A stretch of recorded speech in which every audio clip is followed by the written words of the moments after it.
YouTuber எல்லாத்துக்கும் சொல்கிறேன், கெட்ட வார்த்தையில் பேசாதீங்க, மரியாதை குறைவாக பேசாதீங்க. நீங்கள் உங்கள் இதை காப்பாற்றுங்க, ஜனநாயக கடமை. மற்றபடி நீங்கள் கருத்தை சொன்னதற்கு யாராவது வந்து உங்களை கைது செய்தால் ஃபஸ்ட்டு 41A நோட்டீஸ் இல்லாமல் கைது பண்ணக்கூடாது.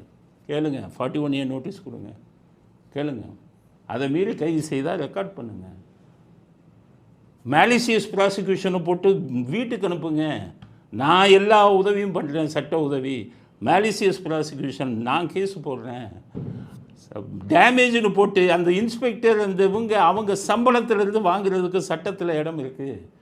தப்பான இது போட்டால் இன்ஸ்பெக்டரையே அக்யூஸ்டாக போட்டு ப்ரைவேட் கம்ப்ளைண்ட் போடலாம், வழி இருக்குது. இதெல்லாம் நீங்கள் பண்ணாதனால தான் இந்த மாதிரி அத்துமீறல்கள் நடக்குது.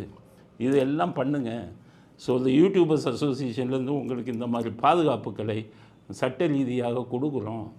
முடிந்து வெளியில் வந்தவுடனே எல்லாருமேலேயும் வழக்கு போடுங்க. அப்போ தான் அவங்க பயப்படுவாங்க. மேலே இருக்கிற அதிகாரி சொன்னால் என்ன வேணாலும் பண்ணலாம் அப்படிங்கிற ஒரு இதுக்கான சர்வாதிகார இது வந்து நம்ம தமிழ்நாட்டில் இருக்கிறது மிக மிக கேவலம். பேசக்கூடாதா? பத்திரிகை சுதந்திரம் என்ன ஆகிறது?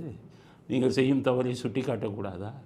எத்தனை கேஸியாக யூடியூப் கேஸில் குற்றப்பத்திரிகை தாக்கல் செஞ்ச தண்டனை வாங்கியிருக்கீங்க. அப்போ மேலே இருக்கிற அதிகாரிகளுக்கு வேலைக்காரனாக உட்காந்துக்கிட்டு ஒவ்வொரு இதையும் வந்து எஃப்ஐஆர் போட்டுக்கிட்டு அசிங்கமாக இல்லை? யூனிஃபார்ம் போட்ட யூனிஃபார்முக்கு மரியாதை இல்லையா? அதனால தான் சொல்கிறேன், கடும் கண்டனத்தை சவுக்கு சங்கருக்கு நீங்கள் வந்து சிறைக்கு தள்ளினதுக்கு கடும் கண்டனத்தை தெரிவித்துக் கொள்கிறோம். பத்திரிகை சுதந்திரத்தை இங்கே வந்து தமிழ்நாட்டில் வந்து சீரழித்து கொண்டிருக்கிறார்கள் அதிகாரிகள். தங்களுடைய சுயநலத்தின் அடிப்படையில் அவங்கள ஏதாச்சும் திட்டினா எஃப்ஐஆர் வேடிக்கை பார்த்து கொண்டிருக்கிறார் ஸ்டாலின். அதிகாரிகள் மேலே தண்டனை கொடுங்க. தன்னுடைய சுயநலத்துக்காக அதிகாரிகள் எஃப்ஐஆர் போடுறாங்க.